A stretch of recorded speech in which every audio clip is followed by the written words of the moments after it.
कमी वयामध्ये जामखेडमध्ये ईदगाह मैदानाच्या समोर झालेल्या सभेमध्ये या ठिकाणी जे काही नागरिक उपस्थित आहेत त्यांच्या समोर दादांसमोर मला बोलण्याचा योग आला होता. रामकृष्ण मोरे प्रेक्षागृह चिंचवड गावामध्ये मला बोलण्याचा योग आला होता.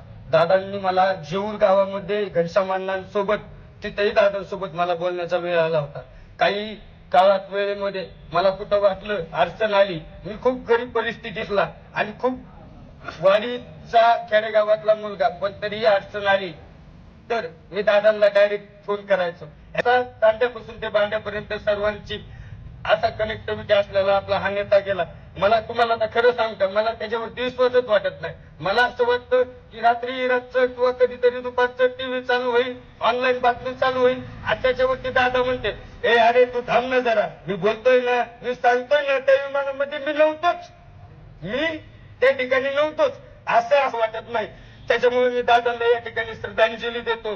आणि शेवट दादासाठी फक्त 2 वेळीमध्ये खरे 100% सगळ्यांचं नाही बोलायचं, पण मी खूप दिवसानंतर दादांच्या स्टेजवर बोललोय, त्याच्यानंतर आता बोलतोय. मी पण काही गोष्टींनी आपलं संन्यास घेतलाय थोडा, त्याच्यामुळे काही अडचण नाही.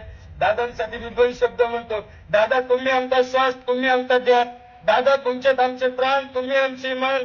दादा तुम्ही आमची सावली, महाराष्ट्राच्या गरिबाची प्रेमाची माऊली.